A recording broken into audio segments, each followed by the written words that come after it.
আসল বেনারসি ল্যাংড়া, লিখেছেন আশাপূর্ণা দেবী। সীমা ঘরবার করছিল। অফিস থেকে ফিরতে এত দেরি হচ্ছে কেন প্রতুলের? যানবাহনের দুর্গতি এর কারণ। সবসময় দেরিটাই হয় এই স্বাভাবিক কারণে। তবু ভাবনা না হয়েও পারে না এই যানবাহন থেকে দুর্ঘটনার নজিরও তো কম নয়। সীমা অনেকবার চেষ্টা করছে একটা পড়ে থাকা সেলাই নিয়ে বসতে, কিন্তু পারছে না। মন বসছে না। হাতের কাজ থেকে নিজেকে দূরে সরিয়ে রাখছে বারবার, আর বারবার গিয়ে রাস্তার ধারের বারান্দায় এসে দাঁড়াচ্ছে এবং আপন মনেই নানা মন্তব্য করছে, যথা, কি হলো রে বাবা, ব্যাপারটা কি? পাড়ার প্রায় সব ভদ্রলোকরাই তো বাড়িতে চলে এসেছে। রাস্তা তো ক্রমশই ঝিমিয়ে আসছে। যা দিনকাল, জানি না কি ঘটছে। হে মা কালী, রক্ষা করো, রক্ষা করো, যেন বিপদ আপদ না হয়। একবার এদিকে গলা বাড়িয়ে ডাক দিল, খুকু, কটা বাজলো দেখ রে। অলক্ষ্য কোনখান থেকে খুকুর ঝংকার ভেসে এলো, 9:24। এই নিয়ে কবার হলো মা? সীমা ক্ষুব্ধ এবং বিরক্তিতে বলে উঠল, ঠাট্টা করছিস না? তা করবি বই কি কর, ঠাট্টারই সম্পর্ক তো। তোদের এ যুগের মন প্রাণ সব তো অন্যদিকেই থাকে। ভাবনা করছি কি আর সাধে? কিরকম দিনকালটি পড়েছে। বাসে ট্রামের লোক চলছে যেন বাদুর ঝোলা হয়ে। বিপদ আপদ তো যে কোনো সময়ই ঘটতে পারে।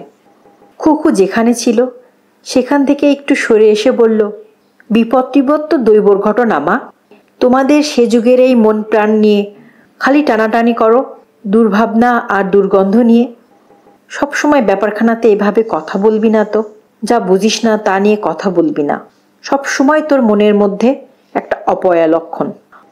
হয়েছে হয়েছে, আর জ্ঞান দিতে এসো না। রাত্রির 10টা বাজতে চলল। বাপ ভাই দুটো মানুষই রাস্তায়, অথচ মেয়ের মনে কোনো দুশ্চিন্তা নেই। খুকু বলে, তুমি যে অবাক করলে মা। ভাই আবার কবে রাত 11টার আগে আড্ডা সেরে বাড়ি ফেরে। দেখো গে কোথায় কোন পাড়ায় মোড়ের মাথা আলো করে দাঁড়িয়ে রাজকার্য চালাচ্ছেন তোমার রাজপুত্র। সীমা আক্ষেপের নিঃশ্বাস ফেলে, তা জানি না, তার জন্য তো এক্ষুনি ভাবতে বসিনি। যে মানুষটা আড্ডা ফাড্ডার ধারও ধারে না, তার জন্যই এত ভাবনা। খুকু নরম গলায় বলে, সে তো ঠিক, কিন্তু পরশু না তার পরের দিন বাবার এরকম দেরি হয়েছিল না? মোটেই এত নয়, সীমা প্রতিবাদের স্বরে বলল। সেদিন মোটে 9:10 বেজেছিল। খুকু ফিক করে হেসে ওঠে, ওরে ব্যাস, একেবারে মিনিট সেকেন্ডের কাটা পর্যন্ত মুখস্থ। কি সাংঘাতিক পতিব্রতা হিন্দু নারী। বাজে বকবক করিস না তো খুকু, এই মানুষটাই আমায় পাগল করবে। খুকু আবার হিহি করে হাসে উঠল। ওটা এখনো হয়নি, ফিউচারে ঘটবে। সীমা রেগে বলে, খুকু চুপ থাকবি, না হলে এখান থেকে যা। তুমি যেমন তোমার গল্পের বইয়ের পাতায় মুখ দিয়ে পড়েছিলে, তাই থাকো, গিয়ে যাও। দিন দিন এত বড় হলে কিন্তু কারোর জন্য কোনো কাণ্ডজ্ঞান নেই তোমার। এই যা, কারেন্ট চলে গেল। ও মা গো, একে মরছি ভেবে ভেবে। তারপরে আবার আলো নিভে গেল। খুকু রোষ ভরে বলে, তা যাবে না। আমার গল্পের বই পড়া নিয়ে এত নজর পড়েছে তোমার। গল্পের বই পড়বো নাতে কি পড়বো? এর জেরেই তো বোঝা যায় যে মানুষ বেঁচে আছে। খুকু থামতো তুই, এত কথা বলিস, শেষ পর্যন্ত বাচাল হয়েছে আমার পেটে। খুকু, না, অবস্থা আয়ত্তের বাইরে চলে যাচ্ছে। ভাবছিলাম কথা কয়ে মনটা একটু করে রাখি। তোর বাবাটাও বলিহারি। এবার খুকু বলে উঠল, আমার তো বাবার জন্যেই রাগ হচ্ছে। এই সিসকাদুনি গিন্নিটাকে সে তো ভালোই চেনে। গাড়ি পাও বা না পাও, পায়ে হেঁটেও তো চলে আসতে পারো বাবা। গলার স্বর তুলে বলে, মা, এই অন্ধকারে তো কিচ্ছু হবে না, বরং রেডিওটা খুলে দিই, গান শোনো, চিত্ত চাঞ্চল্যের মহৌষধ। এই বলে সে ফট করে রেডিওটা খুলে দিল। এটাই তো এখন ভরসা। লোডশেডিংয়ের কল্যাণে রেডিও তো এখন খোলাই হয় না। সবার ঘরেই বাতিল আসবাবপত্রে সামিল হয়েছে। গান গেয়ে উঠলেন কোনো নামকরা গায়িকা। চাঁদ উঠেছিল গগনে, দেখা হয়েছিল তোমাতে আমাতে, কি জানি কি মহাপ্রলয়ে। সীমা ক্ষুব্ধ কণ্ঠে বলে ওঠে, খুকু ক্ষমা কর মা, ক্ষমা কর। খুকু চট করে এসে বন্ধ করে দিল যন্ত্রটা। সেও কড়া গলায় বলল, উফ বাবা বাবা, যে লোক গান সহ্য করতে পারে না সে মানুষ খুন করতে পারে। খুকুর কথা শেষ হওয়ার সঙ্গে সঙ্গেই দরজায় জোরে ধাক্কা শোনা গেল। কারেন্ট অফ, দরজার ইলেকট্রিক বেল অকেজো, অতএব সে আদি ও অকৃত্রিম দুয়ারে করাঘাত। এই এসেছেন। খুকু দরজা খুলতে গেল। সীমা তাড়াতাড়ি বলে উঠল, থাক থাক, আমি যাচ্ছি। ফ্ল্যাট বাড়ি, দরজা খুলতে অধিক দূর থেকে যেতে হয় না। প্রথম দর্শনের অভিব্যক্তিটা নিজের আন্ডারে থাকাই ভালো। দরজা খুলে দিয়েই সীমা বিচলিত গলায় বলে উঠল, এই তুই? আর তুই এক্ষুনি এলি? পিন্টু ওরফে পল্লব 2 হাত উল্টে বলে, টাইমের একটু আগে এসে পড়েছি বলে সরি মা জননী। তা দেখে এমন হতাশ হয়ে যাবে ভাবতে পারিনি। সীমা চড়া গলায় বলে, ছেলের কথা ছিরি শোনো। তোকে সকাল সকাল আসতে দেখে আমি হতাশ হলাম কোথায়? কি জানি, তাই যেন মনে হলো। সীমা চড়া গলায় বলে, ঘড়ির কাঁটা 11টা না ছুঁইলে তো আর বাড়ির দিকে আসা হয় না। পিন্টু হেসে বলে ওঠে, কিন্তু দেখো 11টা 12টা কিছুই তো বাজেনি এখনো। এই যা, খুকু টর্চটা আনতো একবার, পকেট থেকে কি যেন পড়ে গেল। দাদার গলা শুনতে পেয়ে খুকু প্যাসেজের এদিকেই বেরিয়ে আসছিল। এখন টর্চটা নিয়ে এলো সে। বলে উঠল, কিরে দাদা, সূর্য আজকে কোন দিক থেকে উঠেছে? আর তুই এক্ষুনি বাড়ি ফিরলি তোর প্রাণের আচ্ছাদারদের অনাথ করে? ভাবতেই পারছি না। পিন্টু বলে, কথাটা মিথ্যে বলিসনি, ওরা তো মারতেই উঠছিল, তাও চলে এলাম। কাল ফাদারটা খুব ফায়ার হয়ে উঠেছিল তো। উফ বাপ। সীমা বলে, তবু ভালো, ফাদার ফায়ার হয়েছে বলে ভয় পেয়ে বাড়ি এসেছ, আর মা রেগে মরে গেলেও তার কোনো ভাব উদয় হয় না। পিন্টু উদার্ত গলায় বলে ওঠে, মার রাগে কি ভয় আছে গো? কথায় বলে না মাতৃস্নেহ। তোকে আর শান্তর আওড়াতে হবে না। পকেট থেকে কি পড়ে গেল সেটা খুঁজে দেখ। খুঁজে পেয়েছি সেটা? হ্যাঁ পেয়েছি। কি ওটা? চিঠির মতন মনে হলো। খেপেছে। এ হতভাগাকে কে আর চিঠি দেবে মা? এটা একটা লন্ড্রির বিল। লন্ড্রির বিল? হ্যাঁ তো, অবাক হবার কি আছে? কুললে একটা মাত্র প্যান্ট তোর, আর একটা মাত্র শার্ট। বাপের জন্মেও তো লন্ড্রিতে দেওয়া হয়নি, তারপরেও তো লন্ড্রির দরকার আছে গো মা জননী। ওসব ছাড়ো। তা বলছিলাম, বাড়িটা এমন আইস ব্যাক লাগছে কেন? ফাদার কি খেয়ে টেয়ে ঘুমিয়ে পড়েছে নাকি? সীমা কিছু বলার আগে খুকু তাড়াতাড়ি বলে উঠল, না রে দাদা, বাবা এখনো আসেইনি। তাই নাকি? পিন্টু কিছুটা অবাক গলায় বলে, গুড বয়ের আজ আবার এই অধপতন কেন? দাদা থাম, মা দারুণ দুশ্চিন্তা করছে। মা দারুণ দুশ্চিন্তা করছে? সে তো নতুন কোনো খবর না। দুশ্চিন্তা করাটাই তো মার পেশা। কারোর বাড়ি ফিরতে একটু দেরি দেখলেই মা ধরে নেয় সে খট করে ট্রামে কাটা পড়েছে, সাঁ করে ডাবল ডেকারের তলায় গিয়ে ব্যাংচাপটা হয়ে গেছে, নয়তো দুরন্ত লরির মুখে পড়ে স্রেফ ছাতু হয়ে গেছে। এসবই তো ভাবে মা সারাক্ষণ। জানি না, যা। আমি কোথায় ভাবছি, তুই এসে পড়েছিস, কোনখান থেকে একটু খবর টবর জোগাড় করে নিয়ে আসবি, আর তুই কিনা ইয়ার্কি মারতে বসলি। খবর কোনখান থেকে? এই নিবিড় আধারে। বুঝেছি, ব্যাপারটা বুঝেছি। বাবা নিশ্চয়ই সেই বিরাট প্রসেশনটার মুখে পড়েছে। দেখে এলাম কিনা খানিক আগে, মাইল 1.5 লম্বার শোভাযাত্রা, শত শত যানবাহন আটকে আছে। যেটা দেখেছি তা প্রায় 9টার দিকে। তার মানে আসতে এখনো খানিক দেরি আছে। সীমা গম্ভীর গলায় বলে উঠল, সেই ভেবেই নিশ্চিন্ত হয়ে বসে থাকবি? একটু গিয়ে খুঁজবি না এদিক ওদিক? ভেবে টেবে নয় মা, আমি বলছি এটাই ঠিক। নচেত এত দেরি হবার কারণ নেই। ওভারটাইম খাটলেও তো হতো। সীমা স্থির কঠিন গলায় বলে, আর কিছু করতে হবে না তোর। পিন্টু তরল গলায় বলে, এতে অবশ্য এত কি পারে? বহু কষ্টে বহু আরাধনায় সে বাসটাই চেপে বসেছিল। সেই বাসটা ব্রেকডাউন হয়ে যেতে পারে। মাস্তান দাদুরা হঠাৎ আঙুল তুলে স্টপ বলে বাসটাকে অহল্যা পাশানি থেকে বের করে দিতে পারে। আরোহীর সঙ্গে কন্ট্রাক্টরের বিরোধ ঘটায় গাড়ি চলা বন্ধ হয়ে যেতে পারে। কিন্তু এটা তো কখনোই হবে না। বাবা এই বৃদ্ধ বয়সে কোনো বান্ধবী জোগাড় করে ফেলে সেখানেই চা খাচ্ছে, মাছের চপ খাচ্ছে, ডিম ভাজা খাচ্ছে আর আড্ডা দিচ্ছে। সীমা কঠোর এবং কঠিন গলায় বলে, খুকু, টর্চটা আমায় দাও। আমি 11 নম্বরের হারুনাথ মশাইয়ের বাসা থেকে একবার খোঁজ নিয়ে আসি। 11 নম্বরের হারুনাথ মশার বাসা? এত রাত্রে? পিন্টু খুব অবাক গলায় বলল, এই রাত 10টার দিকে কোথাও যেতে হবে না। গিয়ে কি বলবে? কি আর বলবো? বলবো, কথা শেষ হলো না। আবার দরজায় ধাক্কা পড়ল প্রবলভাবে, যেন দরজা ভেঙে ফেলবে। সীমা বিচলিত স্বরে বলে উঠল, বুঝেছি, সর্বনাশ হয়ে গেছে। পুলিশের লোক খবর দিতে এসেছে পিন্টু। পুলিশ এই সেরেছে দাদা, তুই যা, না হলে মাকে টর্চটা দে। পিন্টু দরজা খুলে দেয় এবং সঙ্গে সঙ্গে গৃহকর্তার হুঙ্কার শোনা যায়, কি ব্যাপার, কি ঘুমের বড়ি খেয়ে সবাই ঘুমিয়ে পড়েছিলে নাকি? এই লোকটার কথা এতক্ষণ ধরে দুশ্চিন্তা করছিল সীমা। প্রাণের মধ্যে এত উতাল পাতাল করছিল সে। অবিরত চোখের সামনে অজানা অচেনা কোন রাস্তার একখানে লোকটার ছিন্ন বিচ্ছিন্ন রক্তাক্ত দেহ পড়ে থাকতে দেখতে পাচ্ছিল পুলিশ, অ্যাম্বুলেন্স, ডাক্তার, নার্স, হাসপাতালের খাট, মাথায় ব্যান্ডেজ।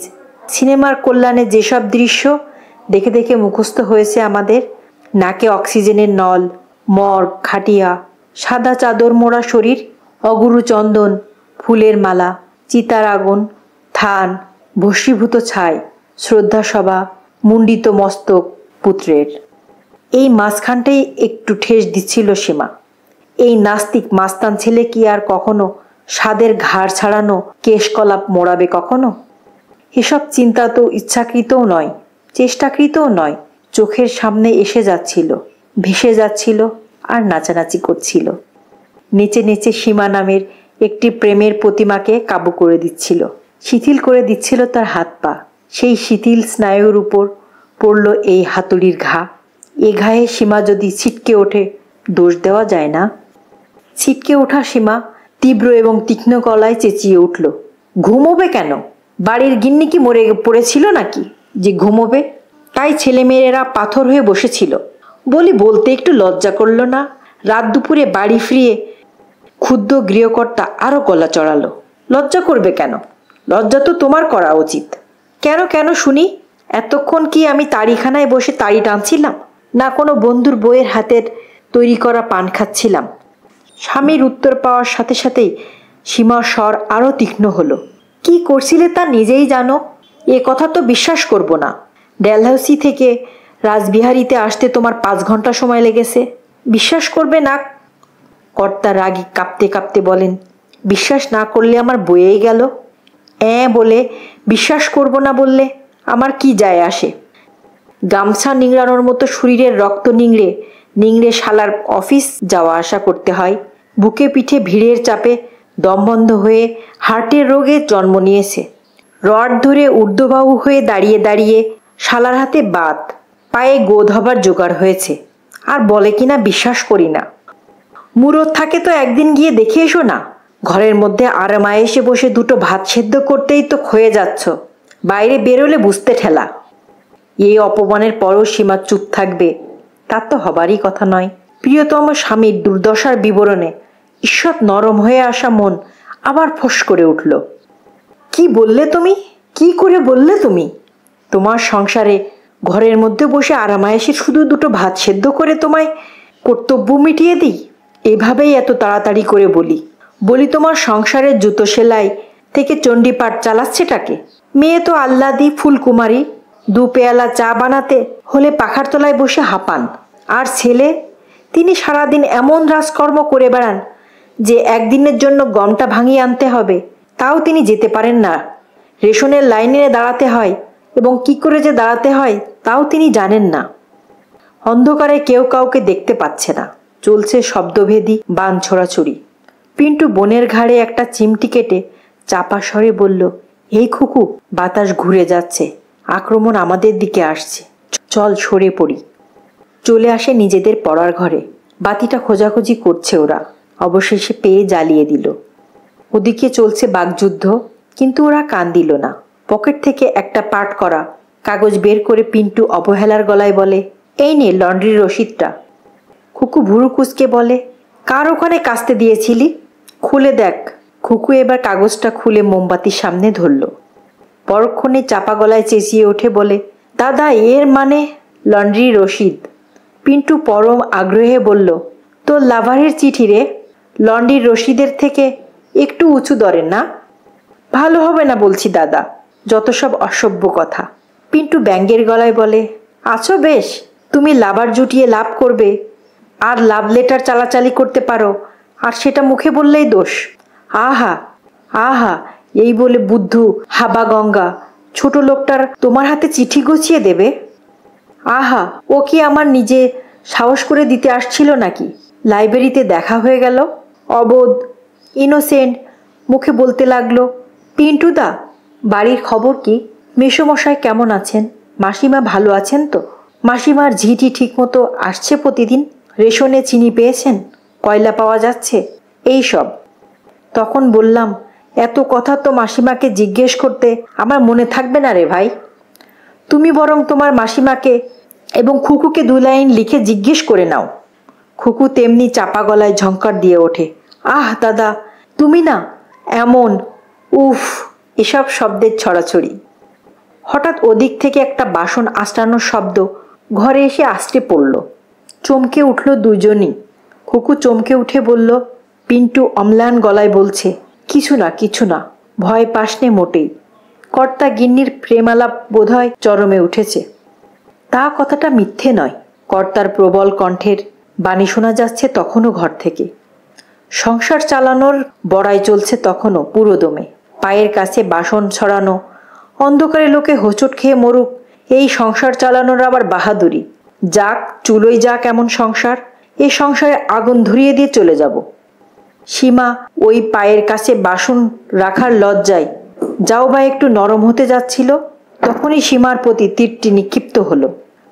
বটে, সীমা বলে ওঠে, তুমি চলে যাবে সংসারে আগুন ধরিয়ে দিয়ে, আর আমি কি বসে বসে সেই আগুনে জল ঢালবো? বলি, জেনে রেখো, আমি তার আগেই চলে যাব। বাপের বাড়ি একটা আছে এখনো আমার। বুড়ো বাবা মা কতবার বলে, আয় একদিন থেকে যা, কতদিন দেখিনি। এই তোমার সংসারের জন্য এতটা দিন গিয়েও একটা দিনও থাকিনি, আর আমায় বলো কিনা আর আমায়েশের উপর আছি।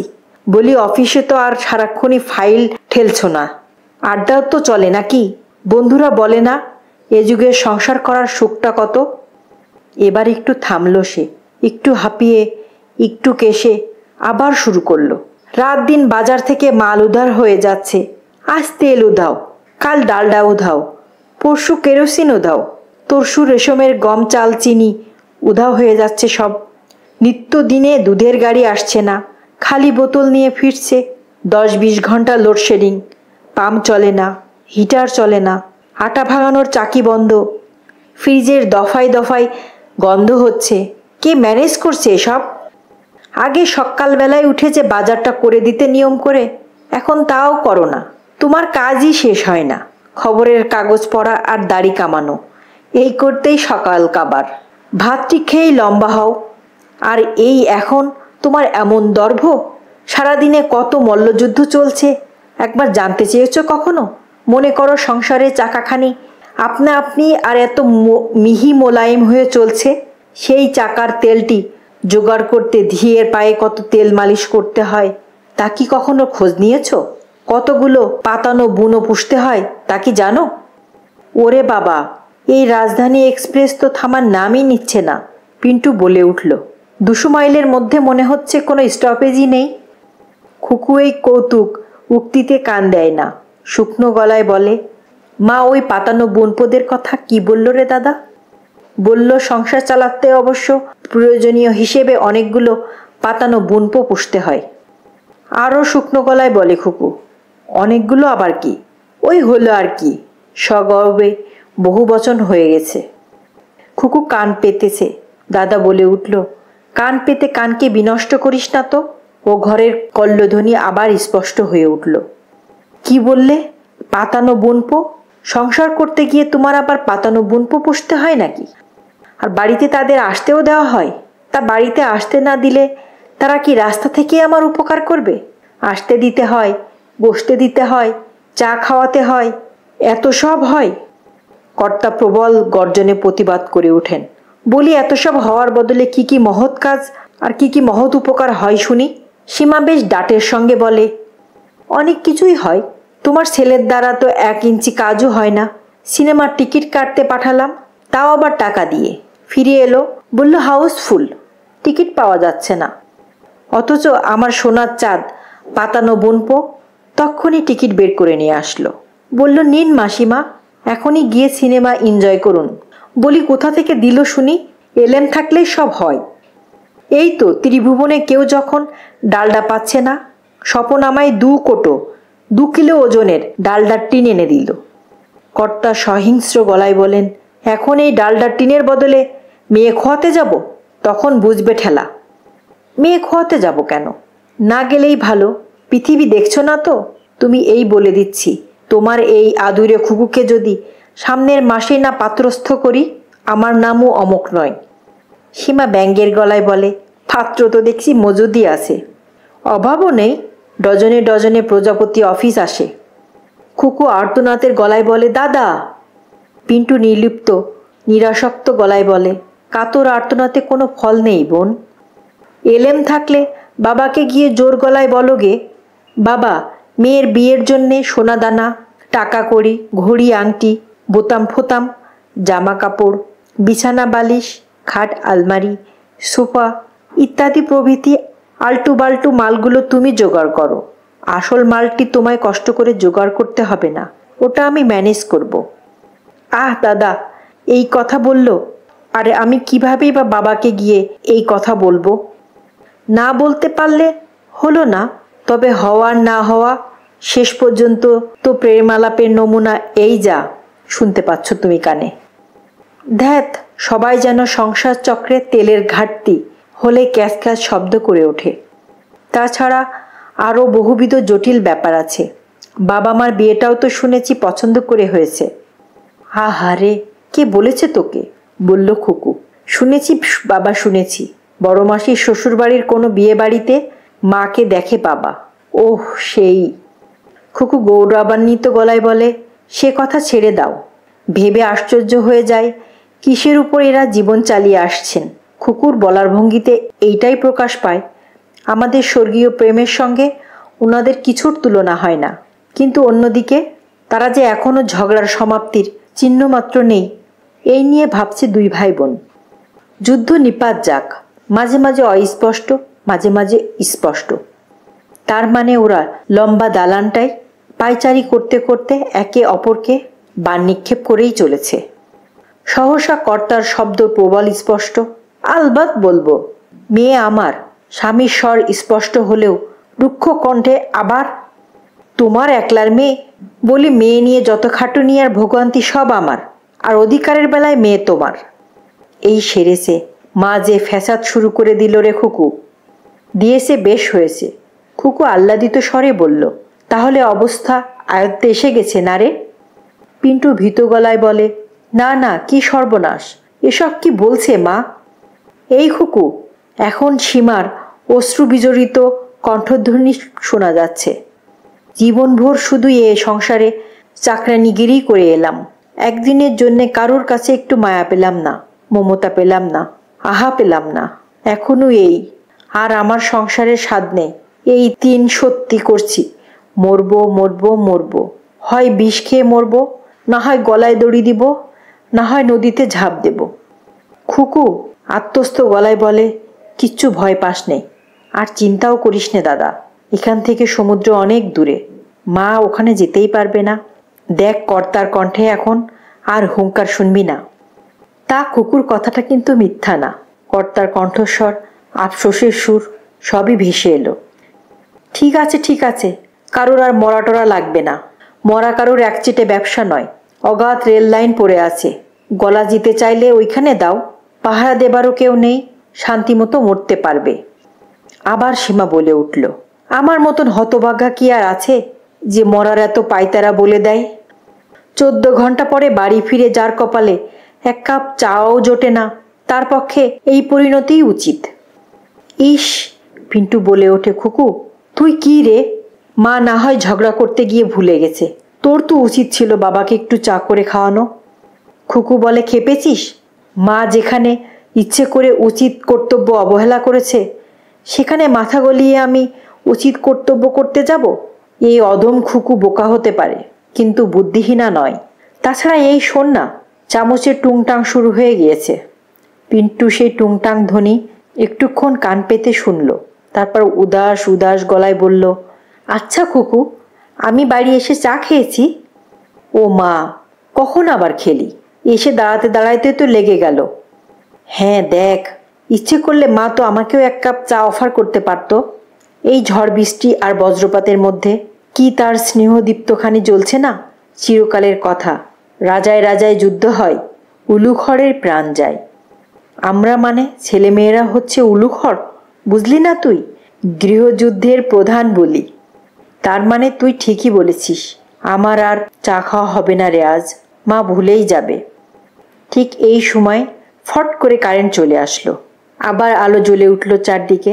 তার প্রতিক্রিয়ায় রাস্তায় এবং পাড়ার বাড়িতে বাড়িতে সমবেত এক উল্লাস ধ্বনি শোনা গেল। আলো এসেছে, আলো এসেছে। খুকু ও বাবা, বাঁচা গেল, আলো এসে গেছে, চিঠিটা পড়তে মজা হবে। সীমার বাষ্প উচ্ছন্ন অথচ উল্লসিত কণ্ঠ শোনা যায়। চা ঢালছি, আয় বাবা আয়। এতক্ষণ অন্ধকারে যেন হাত পা সব আলাদা হয়ে যাচ্ছিল। চা বানাতে এত দেরি হয়ে গেল রে। এই নে তোর চা। আর তোর বাবাও দেখ কত কাণ্ড করলো। এত দুর্গতির মধ্যে ভুলে গিয়েছিলাম রে বাপ। তার মধ্যে কিনা বুকের মধ্যে এক ল্যাংড়া আম বয়ে এনেছে। কি না পোস্তায় আম সস্তা। আর দেখ না, বকে বকে মরছি তখন থেকে। এখন আলো চলে উঠেছে, এখন কর্তা প্রসন্ন জীবন রায়ের চেহারাখানি দেখতে পাওয়া যাচ্ছে। অগ্নিব্রতা হয়ে থাকা মুখ এখন প্রসন্ন।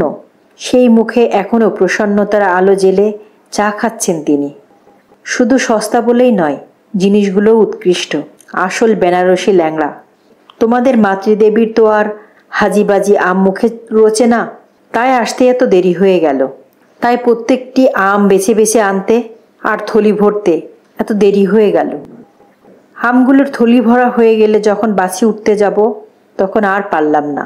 ফলে এতটি রাস্তা হেঁটে হেঁটে আমগুলোকে বাঁচিয়ে নিয়ে এসেছি। বলি বেটা, ভিড়ে আখ মারাইয়ের মতো হইচই হয়, তোদের মার আমগুলো যাতে নষ্ট না হয়ে যায় সেজন্যই এত কষ্ট। বলি, বেনারসির আসল ল্যাংড়া আম। ধন্যবাদ।